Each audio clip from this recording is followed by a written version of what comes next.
La Revolución Mexicana empieza por una elección fraudulenta de presidente donde le permiten a Porfirio Díaz reelegirse y Francisco I. Madero se enoja tanto por esto que lanza el Plan de San Luis el 20 de noviembre de 1910, comenzando con esto el movimiento de revolución.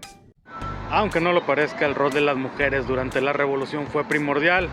Muchos pudieran pensar lo contrario, ya que entre los grandes nombres que se mencionan no vienen el de mujeres, pero durante todas las batallas estuvieron presentes, ya sea ayudando de alguna manera u otra, y por eso se les reconoció de una manera diferente. Por ahí hay muchos corridos que hablan de esas mujeres que ayudaban tanto a los hombres de diversas maneras, pero no nada más ayudaban a los hombres, sino que también mantenían y sostenían al país. La Revolución Mexicana trajo consigo una de las grandes manifestaciones culturales de México, que son los corridos, donde se contaban historias mediante canciones acerca de las batallas o de lo que se vivía en esa época en México. Los corridos de la Revolución Mexicana son muy famosos. Y más que una canción, son un pensamiento, una forma de explicar y de contar todo lo que sucedía en esa época tan rara, tan diversa, tan violenta a veces, que fue la Revolución Mexicana. A pesar de que había muchos disturbios en muchas partes de México, Pancho Villa fue el único que hizo un ataque hacia Estados Unidos, esto a la ciudad de Columbus, Nuevo México, en el año de 1916, lo que trajo consigo que Estados Unidos respondiera mandando una expedición punitiva liderada por John Pershing para tratar de capturar a Pancho Villa, el Centauro del Norte. Lo que, por cierto, no jaló.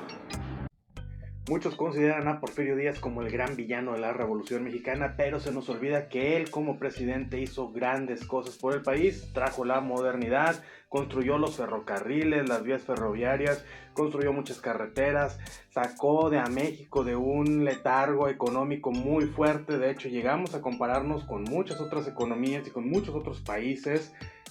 Y sí, claro que hizo cosas muy malas también, o sea, por algo también se levantó el movimiento de revolución, pero bueno, no fue tanto por eso, sino también por deseos, por movimientos de otras partes, como Estados Unidos, como algunas personas en México con mucho poder, que también para quitar el poder tienes que tener mucho poder.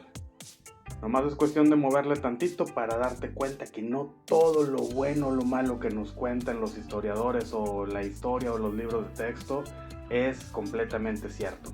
Hay que buscarle tantillo. Algo súper importante que surgió a raíz del movimiento revolucionario al término de este fue la creación de la Constitución Política de los Estados Unidos Mexicanos de 1917. Esta marcaba muchos derechos sociales, regulaba jornadas de trabajo, proponía educación gratuita, cosas muy muy importantes para la sociedad mexicana, y en aquellos tiempos fue muy bien vista en muchos otros países por ser pionera al incluir este tipo de derechos. Obviamente surgió a raíz de un movimiento muy muy complejo, muy complicado, y pues bueno, agradecemos que hasta ahora ha funcionado pues de manera adecuada y ha tenido muchas modificaciones a través del tiempo. Es bien sabido que para llevar a cabo el movimiento de revolución hubo muchos planes de muchas personas y muchos fueron en secreto.